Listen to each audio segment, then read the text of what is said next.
You're gonna rob a liquor store, the Lincoln Nautilus will get you in and out of there without the security cameras picking you up.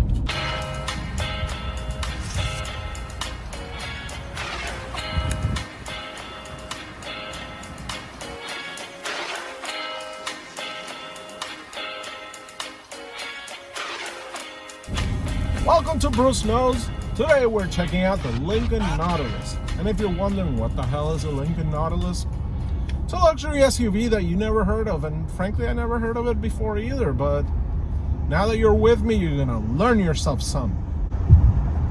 So Lincoln Nautilus, who is the Lincoln Nautilus for? Well, let me tell you, not even Lincoln knows. I had to look up what is the Nautilus versus the Corsair versus the Navigator versus the Aviator. It's just a bunch of names. So who's the Lincoln Nautilus for? Well, if you're looking for attention, this is not the car for you. If you have a vanity plate, look elsewhere. So real estate agents need not apply. Puerto Ricans as a race, this is not the car for you. I'm Puerto Rican, so save the letters. If you're going to family court to plead your case, this might be the car for you.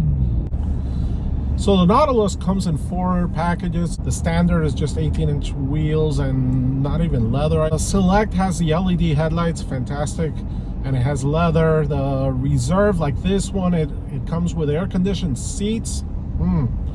Comes with a panoramic sunroof, power seats for both front seats, leather covering on the dashboard and the doors, 20-inch wheels, and the adaptive suspension. The Black Label comes with a suede headliner, and it has the massaging seats, which are like 22-way powered, and a little bit of better leather. All of them have the Copilot 360 standard, which means that it has a lane keep assist, cross traffic alert, evasive steering, a forward collision warning, and emergency braking, so very safe. So this vehicle is based on the Ford Edge, and the amount of sound deadening they've thrown at this thing is nothing short of amazing, because it is so much quieter than the Ford Edge.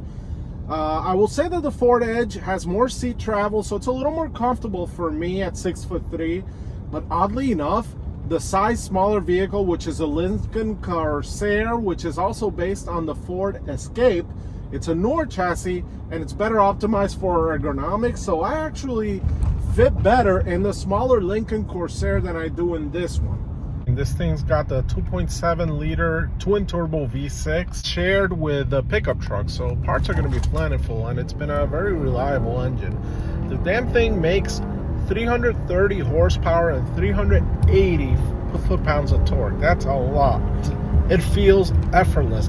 That's exactly what you want in a luxury car. Nautilus also comes with a smaller 4-cylinder turbo engine. I don't recommend it. It's sufficient to get the job done, but if you want the feeling of a luxury car, it just doesn't make the right sounds. And the fuel economy has been great. With this engine and somewhat spirited driving, I've been seeing 18 miles per gallon, which I think is good. Darn it, this thing just moved. The transmission, on the other hand, is a mixed bag again, because it's smooth and it's a 8-speed, but at very light throttle, slow speeds, there's a clunkiness to it throttle. I don't particularly like that. It doesn't feel like something that's going to last very long. Another thing I wanted to talk about, like steering and brakes. I mean, the brakes are fine. The steering, it has lane keep assist and adaptive cruise control. The adaptive cruise control, as good as any other system out there.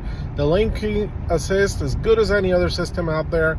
The problem with these systems is that when you're talking about steering feel with to keep it in the lane, it means that there's a motor that's steering the car. So it feels very artificial when it's happening, and every single system out there has the same solution, and none of them are, it all feels half-baked.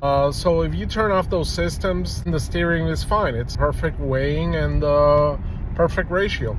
The ride is excellent. For a coil spring suspension, it's as good as any of the old Mercedes S-classes, which just felt like really all of a piece. It doesn't care that the rims are 20 inches. It just feels smooth. in order to get any better ride than this, you'd already have to be going to Airspring. So the infotainment system in general, it's really a mixed bag. When it comes to the stereo, the sound quality, the 13 speaker Revel system, fantastic. Surround view, rear camera is really great. The system has a bunch of features, interior lighting, the colors you can vary them. That's where the goodness ends, because the Bluetooth, my God, the Bluetooth is a disaster. It recognizes your phone that it's paired, but it doesn't go to it by default ever. When you get into the car, you always have to go in there and tell it, select the phone in the car. And mind you, this is I only have one phone in the car, so why isn't it automatically selected? I don't know, every single time. Then if you want to listen to Bluetooth audio, you still have to go and select the source. Why wouldn't it just automatically go to the Bluetooth sound? It blows my mind. But if you're looking at this car, just keep in mind, play with the Bluetooth before you commit. There was one time last week where I got in the car and automatically it started playing the Bluetooth music.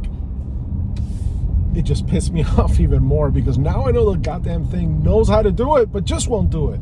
But beyond that, other things that are included in the system are things like the My Lincoln key, which uses your phone as a key, and you can operate, turn on and off a lot of stuff from your phone, which is really cool. This car also has self-parking abilities. I haven't messed with it yet, so I'll have to make a separate video about it.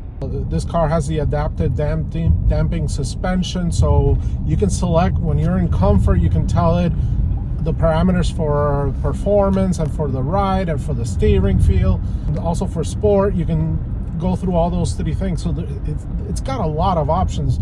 That being said, all of them just are geared towards smooth, quiet traveling. So don't think that this thing is gonna turn into a Porsche Cayenne at any point.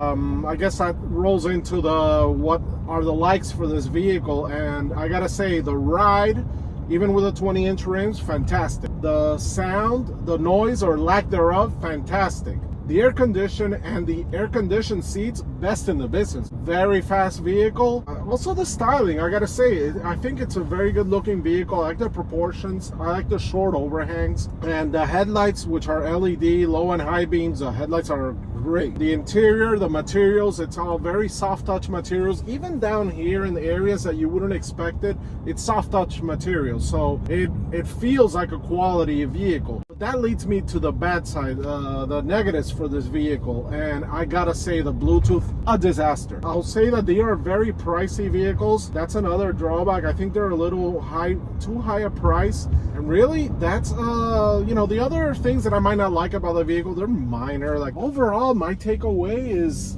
this thing is just a likable vehicle. I think the experience of driving this vehicle is unique, and that matters. That has a value to it. And with that, I want to thank you for joining me in this video. Please don't forget to subscribe, tell your friends. I make good videos. I think I make good videos.